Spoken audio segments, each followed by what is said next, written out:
இன்று தொடங்குகிறது 10ஆம் வகுப்பு பொதுத் தேர்வு. மாற்றுத்திறனாளி தேர்வர்களுக்கு மொழி பாடத்தில் விலக்கு என அமைச்சர் அன்பில் மகேஷ் தகவல். வேலை நிறுத்தத்தில் ஈடுபட்டுள்ள தென்மண்டல சமையல் எரிவாயு டேங்கர் லாரி உரிமையாளர்களுடன் எண்ணெய் நிறுவனங்கள் நடத்திய பேச்சுவார்த்தை தோல்வி. ஓரிரு நாட்களில் சமையல் எரிவாயு சிலிண்டர் தட்டுப்பாடு ஏற்படும் அபாயம். சென்னை, சேலம், ஈரோடு, கரூர், திருச்சி, திருத்தணி உள்ளிட்ட 8 இடங்களில் சதமடித்த வெயில். அதிகபட்சமாக வேலூரில் 104 டிகிரி ஃபாரன்ஹீட் வெப்பம் பதிவு. இன்றும் பல இடங்களில் வெயில் சுட்டெரிக்கும் என வானிலை மையம் தகவல். மத்திய அரசின் வக்ஃப் சட்ட திருத்த மசோதாவிற்கு எதிராக சட்டப்பேரவையில் முதலமைச்சர் கொண்டு வந்த தீர்மானம் அதிமுக உள்ளிட்ட அனைத்து கட்சிகளின் ஆதரவுடன் நிறைவேற்றம். பாஜக வெளிநடப்பு.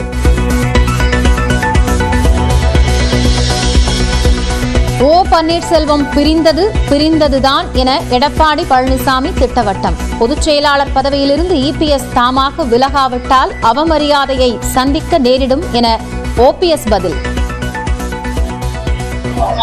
அவராகவே பொதுச் செயலாளர் விலகிக் கொள்வதுதான் அவருக்கு மரியாதையாக இருக்கும். இல்லை என்றால் அவர் அவமரியாதை சந்திப்பார்.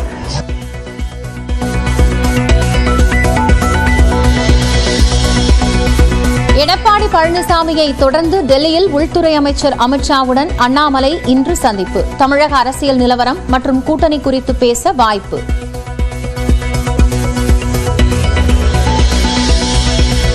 தாவேகாவின் முதல் பொதுக்குழு கூட்டம் சென்னை திருவான்மியூரில் இன்று நடைபெறுகிறது. விஜய் என்ன பேசப் போகிறார் என பெரும் எதிர்பார்ப்பு.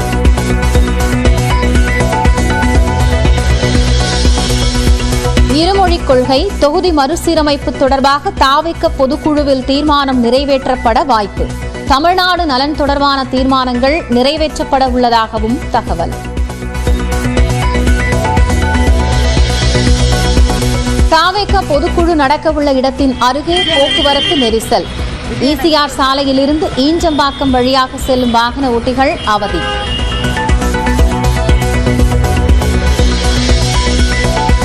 ஹைதராபாத்தில் நடந்த பரபரப்பான ஐபிஎல் போட்டியில் உள்ளூர் அணியை 5 விக்கெட்டுகள் வித்தியாசத்தில் வீழ்த்தியது லக்னோ அணி.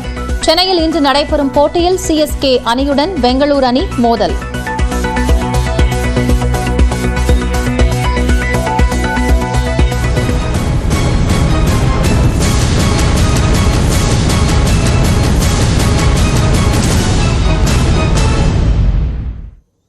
பொதுக்குழு நடைபெறும் சமயத்தில் வருங்கால முதல்வரே என தாவேக பொதுச் செயலாளர் ஆனந்தை குறிப்பிட்டு ஒட்டப்பட்ட போஸ்டர்கள் சலசலப்பை ஏற்படுத்தியிருக்கின்றன. இதுகுறித்த விவரங்களை செய்தியாளர் செந்தில் ராஜாவிடம் கேட்கலாம். செந்தில், இப்போ பொதுக்குழுக்கான களம் தயாராகிட்டு இருக்கு. இந்த நேரத்தில் இது போன்ற ஒரு செய்தி ஒரு சலசலப்பை ஏற்படுத்தி இருக்கிறது. என்ன நடந்தது?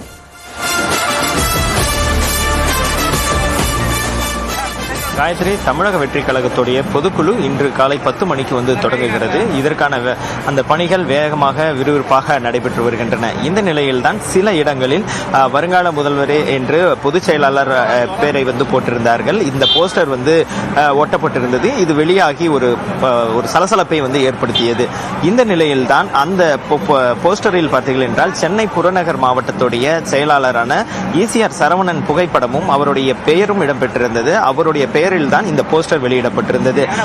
இது தான் ஒட்டவில்லை, இது தங்களுக்கு எதிராக செயல்படுபவர்கள் ஒட்டியிருக்கிறார்கள், எங்கள் முதுகில் குத்த வேண்டாம் என்று அந்த சரவணன் சமயத்தில் பேட்டி கொடுத்திருந்தார். அதாவது சில நிமிடங்களுக்கு முன்பு கொடுத்திருந்தார். இந்த நிலையில் தான் அந்த கட்சியுடைய பொதுச் செயலாளரான என் ஆனந்த் பேட்டி அளித்திருக்கிறார். குறிப்பாக இந்த போஸ்டர் விவகாரத்தில் புகார் அளிக்கப்படும், யார் ஒட்டினார்களோ அவர்கள் மீது புகார் அளிக்கப்படும். இந்த போஸ்டர் 4 இடங்களில் ஒட்டப்பட்டிருக்கிறது என்று தெரிவித்தார்.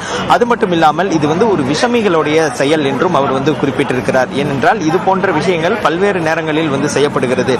எனவே இந்த முறை அந்த போஸ்டரில் போஸ்டர் விவகாரத்தில் புகார் அளிக்கப்படும் என தெரிவித்திருக்கிறார். ஏனென்றால் இந்த பொதுக்குழு கூட்டமானது இன்னும் சிறிது நேரத்தில் தொடங்க இருக்கிறது. இந்த நிலையில் தான் இந்த போஸ்டர் வெளியாகி ஒரு சலசலப்பை ஏற்படுத்தியது.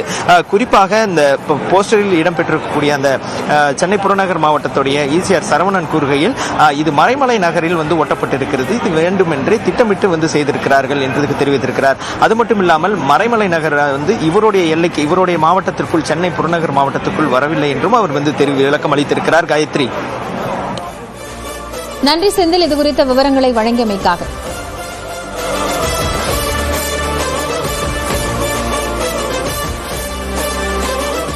தமிழ்நாட்டில் 10ஆம் வகுப்பு பொதுத் தேர்வுகள் இன்னும் சற்று நேரத்தில் தொடங்க உள்ள நிலையில் அதற்காக செய்யப்பட்டுள்ள ஏற்பாடுகள் குறித்து கோவையில் இருக்கும் மண்டல தலைமை செய்தியாளர் குருசாமியிடம் பேசலாம். குருசாமி, 10ஆம் வகுப்பு பொதுத் தேர்வை ஒட்டி மாணவர்களுக்கு தேவையான என்னென்ன ஏற்பாடுகள் பள்ளியில் செய்யப்பட்டிருக்கு? மாணவர்கள் எந்த அளவிற்கு தேர்வுக்கு தயாராகிருக்காங்க?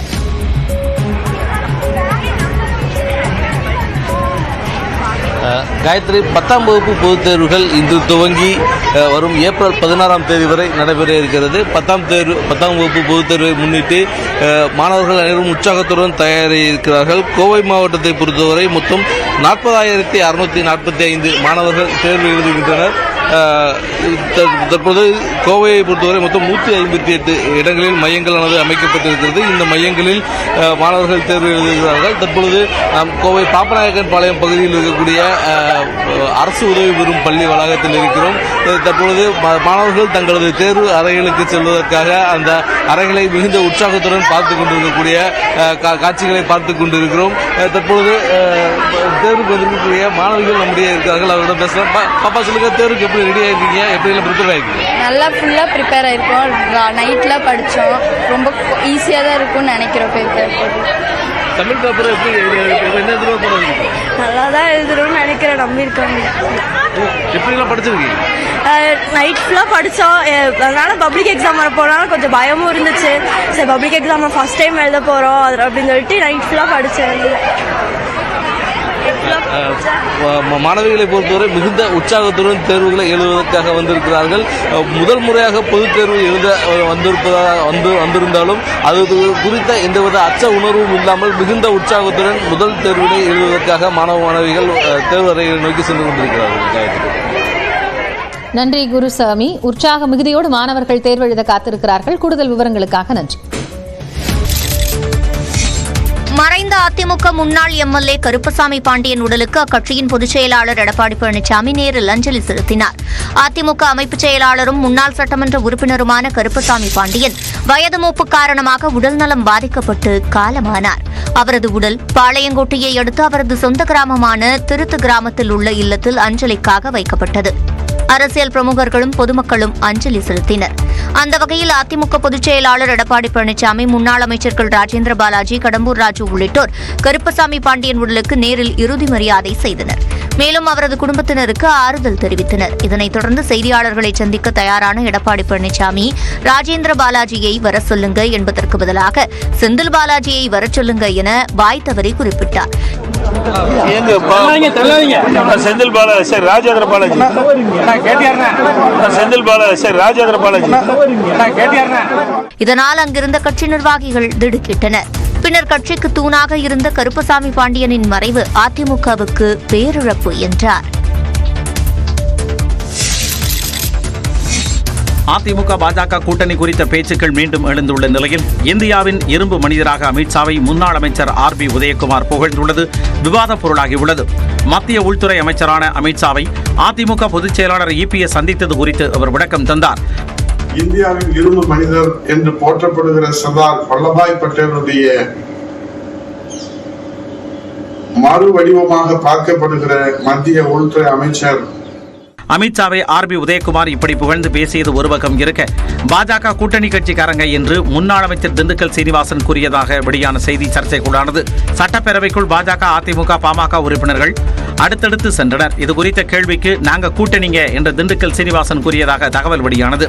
சட்டப்பேரவை முடிந்து வெளியே வந்தபோது இது குறித்து கேட்கப்பட்டது. அப்போதுதான் பாஜகவை கூட்டணியினர் என கூறவில்லை என்று திண்டுக்கல் சீனிவாசன் மறுப்பு தெரிவித்தார். எடப்பாடியார் சொல்லிட்டு இருக்க பொதுச் செயலாளர் அவ்வளவுதான், நோ ரிப்ளை. இதுல நான் யாருக்கு பேட்டி கொடுக்கல.